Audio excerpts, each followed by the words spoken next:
The Witch's Bedtime Tale.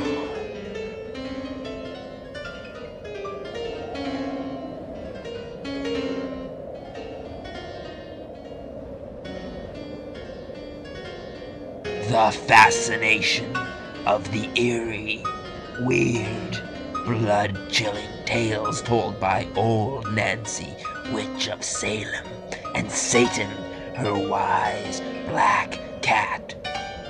They are waiting for you now.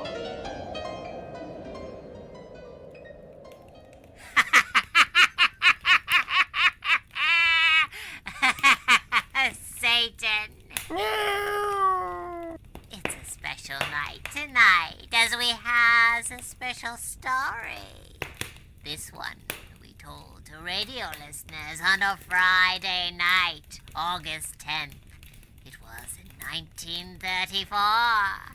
If any of you remember that broadcast, then write old Nancy a letter. I'd like to hear from you. You'd have to be nearly as old as me and Satan. Well, this story takes place when the First Great War happened. Now it's called World War I. Governments was fighting then like they are now, and innocent people suffer for it and die. Draw up to the fire and gaze into the embers, gaze into them deep, and soon you'll be overseas in France in 1918. Soon you'll hear a booming of the distant guns of battle. Soon you'll hear a sergeant calling out names of soldiers. Riley. Here. Robbins. Here. Silverstein. Here. Soon you'll hear a story, the roll call. Smith Lewis. Here. Smith William. Here. Tessitore. Here. Varowski. Here. Watrous. Here. Wirtz. Yeah. Hey, Dutchman, how many times do I have to tell you not to say yeah, but here? Yeah, here. Try to remember it this time. Young. Me here. And just plain here is all the answer I want from you, Chinaman. Yes'm, me present. Attention! Attention! You cut out that yes'm stuff, Private Young, and if the rest of yous guys want to get some breakfast, can the laughing, and let me get this roll called. God. Next time I enlist, I'm gonna join an army where all the soldiers is just one nationality. Attention! I said. Yuritzan. Here. Yost. Here. Ziegler.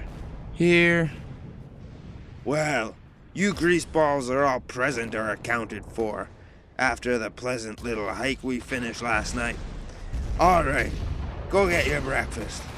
Company dismissed. Sergeant Bliss. Yes, Captain. Sergeant Turner is sorting a bag of mail that was waiting for us here. I know the men will be very anxious to receive it. Will you see it's distributed as soon as they finish their breakfast? Yes, sir. You'll have to work fast. We may receive orders to proceed to the front at any moment. Better get your own breakfast, Sergeant. God only knows when any of us will get another. That's all. Yes, sir. Sergeant Bliss. Huh? What do you want, Ziegler? I just heard what Captain Arkwright said about there being mail for us. My name is always called at the last, beginning with a Z, you know. I hate to ask favors, but I'm so worried about my wife, I wondered if... You mean if there's a letter for you? Will I let you have it ahead of the others? I know what a nerve I have to ask it, but well, it's been weeks since I've heard from home, and I'm nearly desperate, Sergeant. Hey, hang on to yourself, soldier. You will? We'll walk over and get it from Turner now. Oh, gee, Sarge, I'll never forget this. Can it? You think there'll be a letter for me? Sure there will. You still having them funny dreams about your wife? The ones you told the guys about? Yes, but they're not dreams. Sarge, they're visions. I have them when I'm awake as well as when I'm sleeping. I ought to send you to the doc and have your brain examined. I'm not crazy or imagining things. Honest, I'm not. My wife and I've known each other ever since we were kids. We've been in love with one another all that time. Don't give me the laugh for saying I'm in love, Sarge. I ain't laughing, guy. I got a wife and a couple of kids back home myself. What I'm getting at is that Jenny and I are very close. Closer than folks usually are, I think. So when I began to get those visions a month ago... They're always the same. Them visions you talk about. Yes, I see Jenny lying in a pool of blood in the office where she works. And there's a big, dark man standing beside her with a pistol. His face is photographed on my brain, with the picture of Jenny lying on the floor. Sarge, if I don't get a letter from her saying she's all right, if I don't learn for sure my visions are just imagination, I'm gonna go crazy. Easy, buddy. Here we are, and I'll just bet Turner has a letter for you. Oh, Sarge! Hello, Top. Come on in, Ziegler. Say, Turner, you got any mail for this guy? Oh, hello, Ziegler. Yeah, there's a letter for you. Captain Arkwright has it. The captain has my letter? You know, company commander has to censor mail. He's in the next room with motorcycle guy that just rode up. I'll call him. Why should he have my letter? Why? Captain Arkwright, sir. Yes, Sergeant. Private Ziegler's here, sir. Be right with you, Sergeant. Why should the captain have my letter? Attention! Here he comes. At ease, Sergeant. Will you leave me alone with Private Ziegler for a moment? Yes, sir. Why? Why? Captain, you have a letter for me? Yes, Ziegler. A letter I've just read. Captain?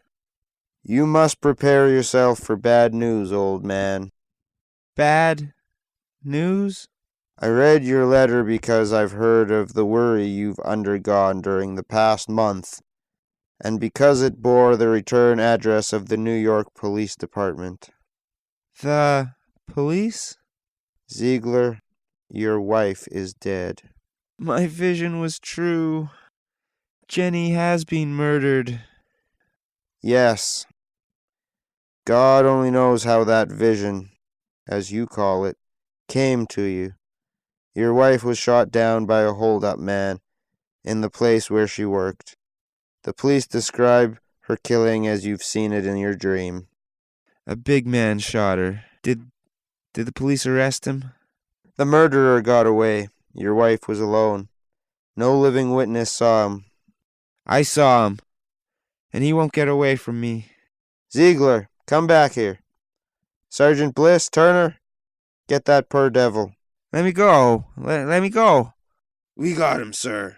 Let me go. He killed my Jenny. He got away. I won't let him get away from me. He won't get away from me. Ziegler, man, pull yourself together. I know it's hard, but you've got to do it. You're in the army. Nothing personal has any meaning here. Wife, parents, children, love, hate, revenge. We've got to forget all that when there's a war on. I've just had orders to take this company to the front. You're part of the company. Where it goes, you must go. Your place is with your outfit. You're going to take me into the trenches? To make me kill men I've got no cause to hate while the man who killed my Jenny lives? Oh, no. It's my job. Sergeant Bliss, get the men together. We march at once.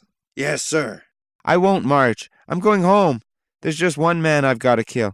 I'm the only one who knows him, No one but me can make him pay. Hold him, Sergeant. You guys, get your stuff and be ready to fall in. We're going up. I'm not going up. I'm going back. Take charge of him, Sergeant.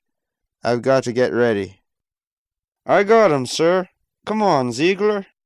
No, if I go to the trenches, I may be killed. I can't die until I find the tall, dark man. Hey, Corporal. This guy's in your squad. See he gets in line. Get your pack and rifle, Ziegler. No, Packs and rifles. Get ready to fall in. I won't go up. I'm going back. You fool. You gotta go with your outfit. If we get you loose and you started back, you'd be shot as a deserter. If you really want to live to get the guy who killed your wife, come on with us and pray no German bullets got your number on it. Yes. All I can do is pray. I pray to be spared, O Lord, not for selfish vengeance, but as thy instrument of justice. Fall in. Come on, Ziegler.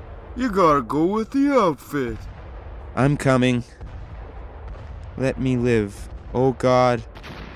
I pray thee, let me live, O God, until I do thy justice. Then give me unto death. I'll be ready.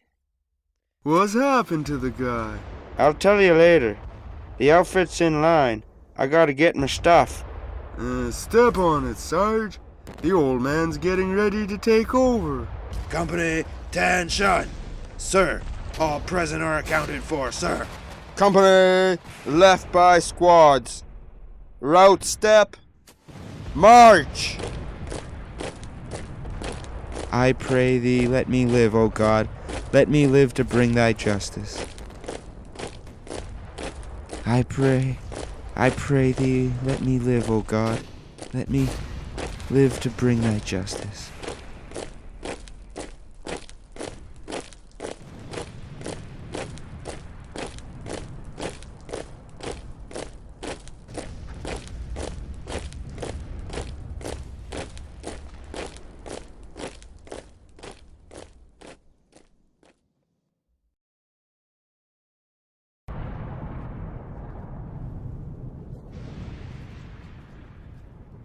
I pray thee, let me live, O God. Let me live to bring thy justice. God, ain't it bad enough we gotta go over the top in a minute without having to listen to that guy praying? Shut up. Ziegler can pray if he wants to. Not for selfish vengeance, O Lord, but as thy instrument of justice. He's been muttering that same stuff over and over ever since we started up here. If he don't stop now, my nerve's gonna snap. Let me live until I do thy justice. Then give me unto death. I'll be ready. That guy is yellow. He's gotta be yellow, praying for his life like that. He ain't yelling. He's just got a purpose. Your knees is shaking, soldier. His are steady as a rock. Better do a little praying yourself. When we get the whistle to climb out of this trench, a lot of us are going on a long, long trip. If a bullet's got your number on it, no prayer's gonna stop it. I don't know about that. Faith can move mountains, they say, and Ziegler seems to have the kind of faith that takes. I ain't got no faith at all. I have. I just ain't got enough. Wish I had. I pray thee, let me live, O Lord. Let me live to bring thy justice. There's the whistle! Over we go! Come on! Let's go! Let's go! The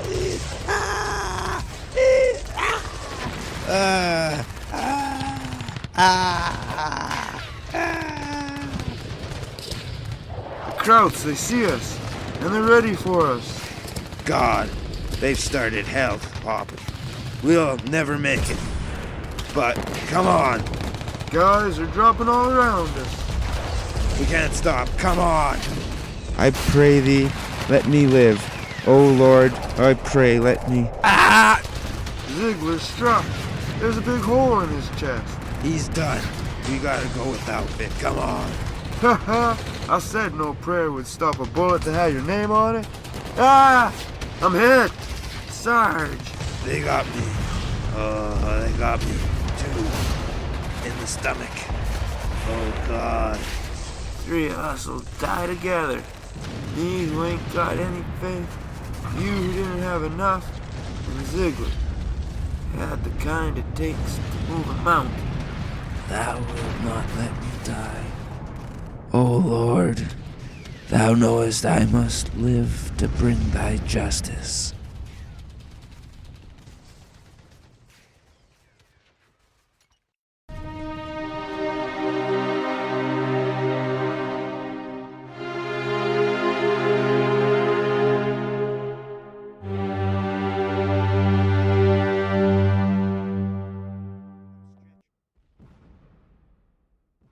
There's nothing but dead ones here, soldier. Yeah, stiffs every one of them. Just a waste of time. Them Bolshe was sure ready for our bunch when they went over last night. Sure were. B Company, who went first, was completely wiped out, I hear. So was F, further down the line. But the Heine Trench was finally taken. So I suppose them generals back at headquarters say it was a great victory. Yeah, them generals safe in GHQ has a lot of fun out of this war. The papers say this'll be the last war, though. Uh-huh, and it'll make the world safe for the Democrats. That means us, probably. I think them generals are Republicans. Doc! God! Whiz-bang! And it landed damn close. Let's beat it back to the dressing station before the next one gets us. Yeah, we ain't doing no good out here. These poor guys lying around us got theirs for keeps last night. Thou wilt not let me die, O Lord. What's that? Thou knowest I must live to bring thy justice. One of these stiffs is speaking. It's the guy lying here. This fella? Yeah. You're crazy. There's a hole in his chest big enough to drive a truck through. It's the guy who spoke, I tell you. Look, his lips is moving now. Then give me unto death. I will be ready. God, he is alive. You take his feet. We'll roll him on the stretcher. What's the use? He'll croak before we get him in. Don't argue. Help me roll him on. Them shells is falling too thick around here for comfort. All right. But taking this guy's just a waste of time. He's dead right now and won't admit it. Okay, my end. Okay, here. Lift. Alley-oop. Come on. Not for vengeance, Lord, but for thy justice.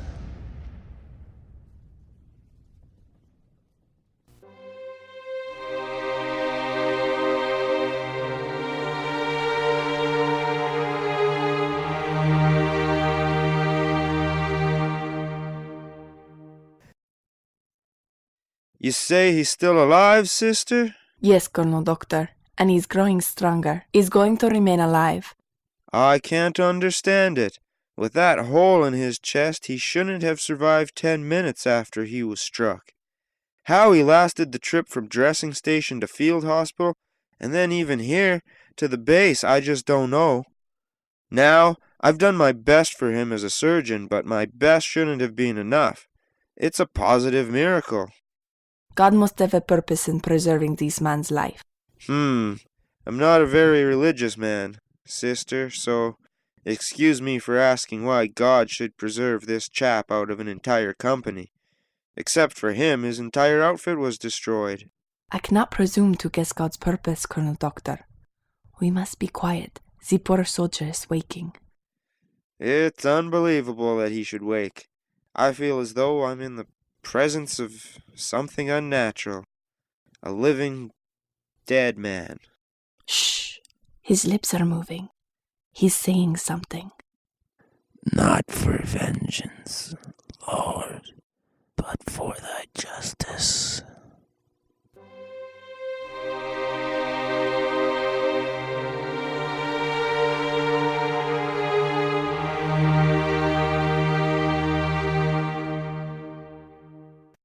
Come in, Mr. Ziegler. Sit down. Sorry I was away yesterday when you called. I suppose your assistant, Captain Evers, told you who I am and why I'm here, Inspector Casey? Yes. You just got back from France yesterday, eh? I suppose little old New York looks pretty good to you doughboys. I'm very glad to be back here. And you have extra reason to be glad, Evers tells me. Said you'd been in hospital over a year after being shot up in the trenches. I am the only man of my company who still lives. Inspector, you have never found a clue to the man who killed my wife?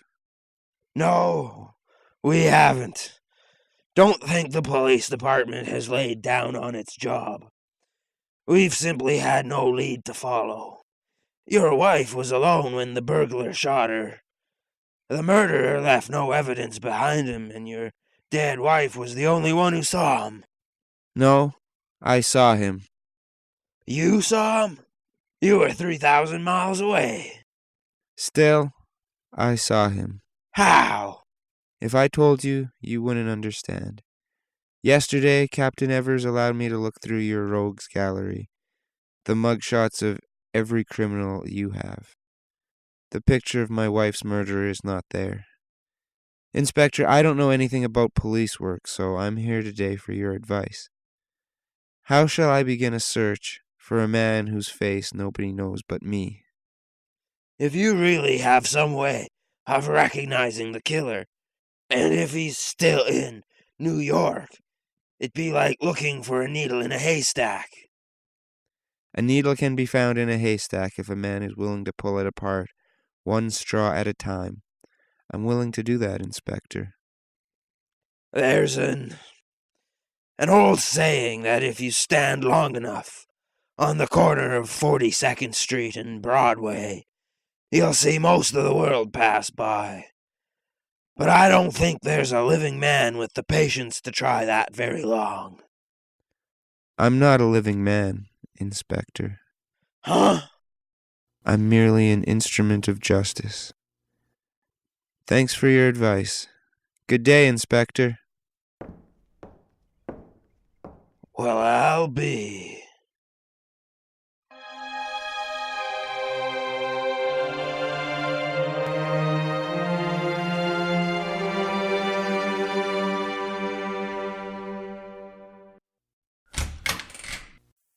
"312 is next, Mammy. The party just checked out, and the housekeeper says to clean the room thorough." Phew! I'll say needs cleaning. Cigarette butts and bottles all over the floor. We'll be in here half an hour at least. I don't mind. I like to walk in 312, 'cause you get such a good view of Broadway and 42nd from the window. I will say chambermaid walk is real educational if you're in a hotel near Times Square, and you can watch the people passing. You sure see some funny ones. I'll say. Well, Crazy Ziegler is holding down his usual spot this morning. Crazy Ziegler? Don't tell me you ain't never noticed him. He's the guy who's always standing on the northeast corner. You know, the fella who looks like something the Undertaker forgot to call for. Oh, him. Sure, every morning for a year. I've seen him on that corner when I come to work, and he's still wearing when I leave that night. I don't think he ever leaves. It ain't even get long enough to eat. Crazy Ziegler, they call him, eh? Uh-huh. What's his racket? I don't know. He never seems to do nothing except watch the crowd pass by. That's a wonder the cops don't chase him. They don't usually allow fellas to hang out in one spot like he does. They got orders to leave him alone. I got that straight from Mike Donlin. You remember Mike?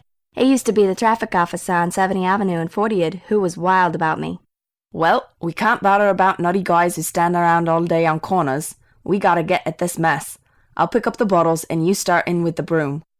Wait, Mammy, come back to the window. I'll show you the guy that's worth bothering about. What do you mean? Look, the bigger dark fella coming down 42nd. He's Black Nick Fozzie. Black Nick Fozzie? Gee, let me take a look. Yeah, the big gangster. Take a good look, Mammy, while you got a chance. That Nick don't come to Times Square often. He's hangouts in the Bronx, and you'd never know him if he weren't for a guy like me, who knows her onions to point him out. He's too wise to have the papers get pictures of him, and the cops never mugged him yet, either though he's been a crook for years. Yeah, but he was always a little crook, till after he war. He ain't little now. He practically runs the Bronx, I hear. Got a couple of gangs working for him. Sure, he's got lots of moolah. Mammy, look at Crazy Ziegler. Yeah, what in the world? Say, I think he's following Black Nick Fozzie.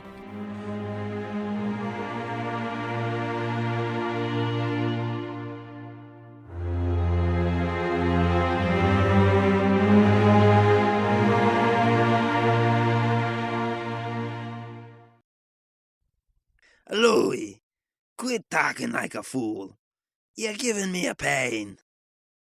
Yeah, but it's for your own good I'm talking. Nick, I'm telling you, you're taking chances letting this crazy Ziegler guy hang around you all the time. Who is he? What do you know about him? Excepting that he had the nerve to brace you on the street one day. I told you 1,000 times, he's just a nut that wants to be my friend because I'm a big shot. He's like a little boy who wants to shake the hand of General Pershing. He's giving me lots of laughs. If he should be a cop, a private dick maybe, I wouldn't find so much to laugh at. A cop? That a little guy over skin and bone that I could pull apart with just 2 fingers. All right, I admit he don't look like no cop. Fellas that do look like cops have been hanging around this joint a lot lately. This crazy Ziegler may be stooling for them guys. Oh, forget it. I've checked on him and he's just a harmless nut who used to stand on the corner all the time at the 42nd and Broadway. He's funny to me. I like to have him around. Yeah, you like him around to tell him what a big guy you are. Well, ain't I a big guy? Yeah, sure, boss. I didn't mean that. I don't think so. You'd better. Who's there? Me, boss. That guy is here to see you. Send him in. Bring another bottle of whiskey, Butch. Okay, boss. I'm going if you're gonna sit here with your nutty friend and tell him bedtime stories. Maybe stick around, Louie, and you hear stuff you never heard before. I already heard you spilling stuff you shouldn't be to this guy, boss. What do you mean? Nothing, boss, nothing. I'm only warning you 'cause I'm your friend. My friend. You wouldn't be sticking with me if I wasn't in the dough. Ziegler's my friend. The only guy who doesn't want to take nothing from me. The guy you're knocking. The rest of you hang around like rats. Ziegler, he's my only friend. You been drinking, boss. You don't know what you're saying. Get out of here, you rat. Get out. Okay, boss. Okay. Ziegler, where are you? Here, Nick. I thought you was coming to see me.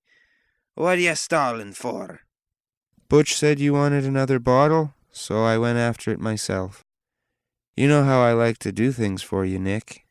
Yeah, 'cause you're my friend. The only friend I got is Ziegler. It's nice to hear you say that, Nick. I've wanted to be close to you.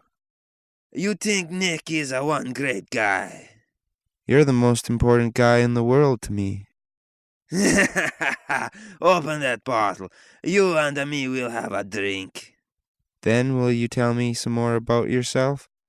About the big jobs you've pulled that made fools of the police? Shut that door. I don't want other guys to hear us talk. I don't trust them like I do you. You like Nick to tell you about himself, huh? You think he's a bigger guy than Jesse James? I don't think Jesse James had so many notches on his gun as you have, Nick. You make me laugh. I bet you're more older than I am, but you talk like a little boy. What a funny craziness you got. I'm not crazy. Not crazy? When I hear you say that, it's the funniest thing of all. Can I see your gun again, Nick, with all the notches on it? Sure, here, look good. The same gun I've always carried since I hold at the grocery store I told you about when I was just a punk. No, I don't touch. Nick never let nobody lay a hand upon his gun. I thought you trusted me. I don't trust no one that much. Come on, we have a drink. None for me, thanks. You won't drink with me? You are mad at Nick? You are like the little boy whose mother say he cannot have the ice cream. Here, my friend. Look, I placed a pistol on the table to show you. I trust you. You may look, but do not touch. Is that all right now? Yes, for I know you wouldn't do that for anyone but me. And nobody else is such a harmless fool as you, huh? There's 5 notches on the grip, and each one stands for a man you've killed? Yeah. When the people get funny with Nick, they find he's one bad guy to monkey with. You've told me about each notch. The first one for the grocer who didn't put up his hands when you told him? Ha! He looks so funny when I plug him. The second is for the paymaster. The third for that policeman. The other 2 for men who tried to double-cross you. You know them notches now as well as me. And the law never got you for a single one. Not me. Black Nick's too smart. No one knows but you. If you told, nobody believe crazy man who used to stand all day on the corner. I'm not going to tell, Nick. Are 5 all the people that this gun has killed? Ain't that enough? Oh, you so like a little boy you are. I'm so interested in you, Nick. I don't want to think there's anything I haven't learned about you. There's no one in this world who means so much to me as you do. Isn't there something you haven't told me about? Someone so unimportant, maybe, that you didn't bother to cut a notch for them on the gun? Or maybe it's someone you don't want to remember. Someone you're ashamed of killing. Ashamed? Yes, perhaps a woman. What make you say that? Why, I was only talking. You talk too much. Nick, don't put the gun away. All right. Pah, I am crazy to think for 1 minute that you mean anything. Pour me another drink. Sure, Nick, sure. Then you will tell me about the woman? I did not say there was a woman.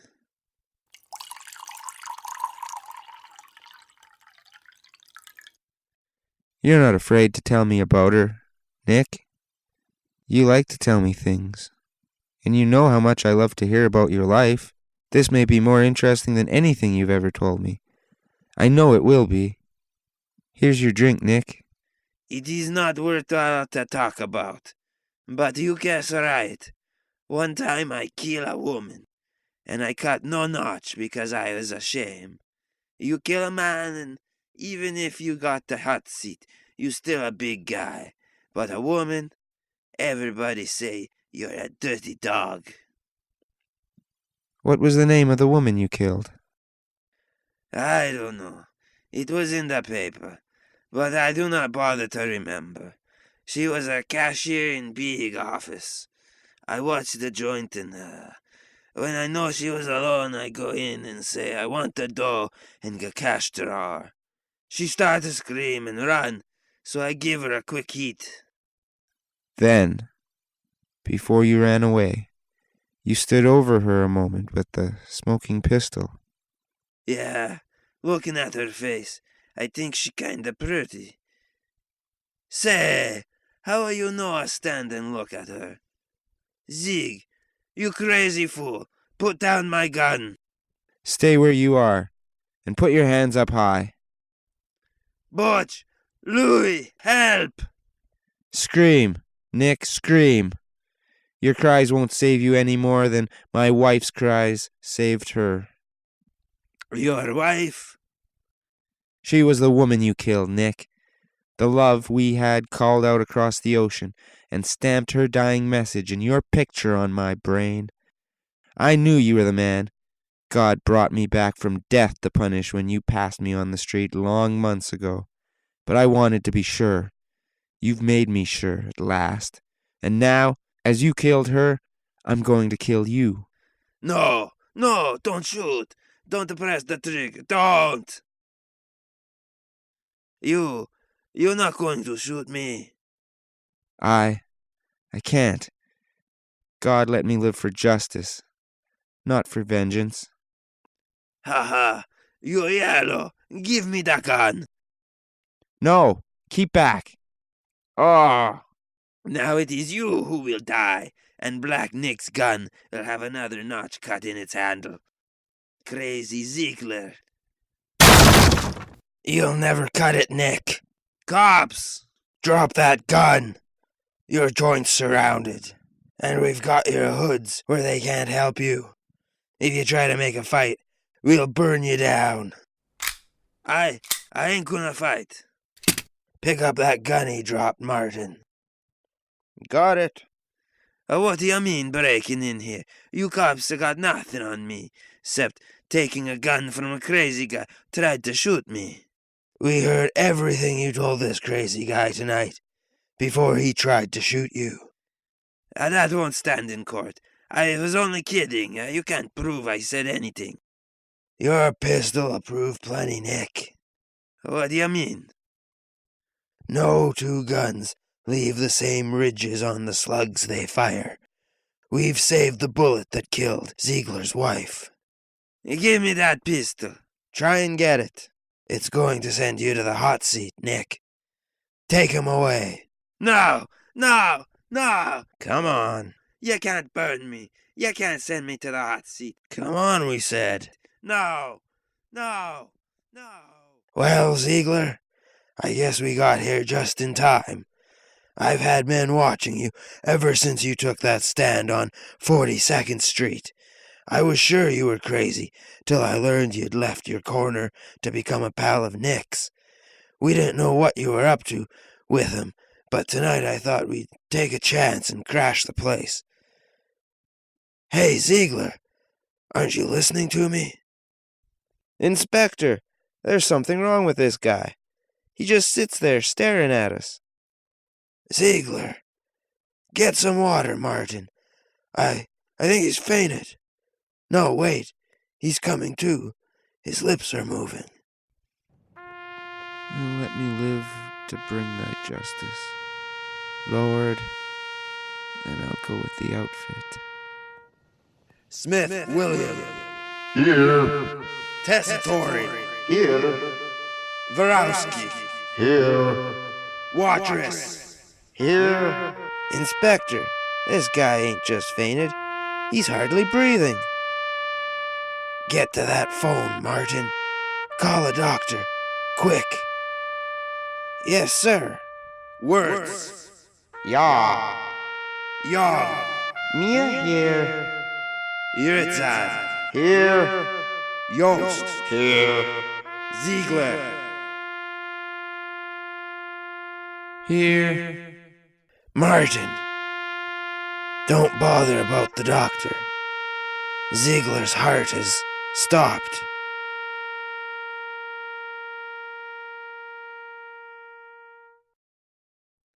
Company, all present or accounted for, Captain.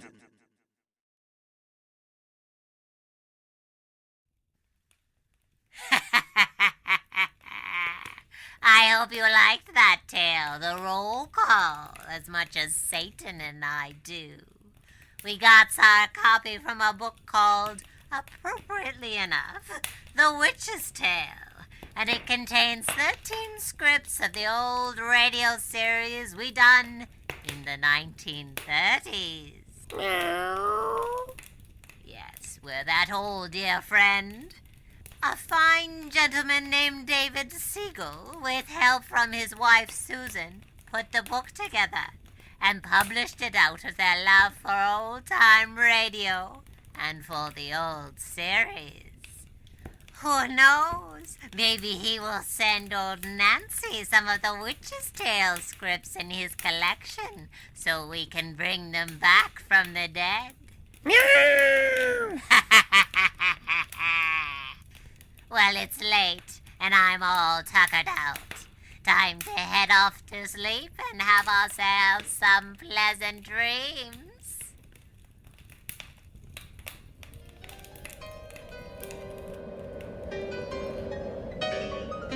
Tonight's story, Roll Call, written by Alonzo Dean Cole. Our cast tonight were Sheena McDonald, Amber Moyer, and Kevin Rimney. Based on The Witch's Tale by Alonzo Dean Cole, The Witch's Bedtime Tale, copyright 2016, Kevin Rimney Productions.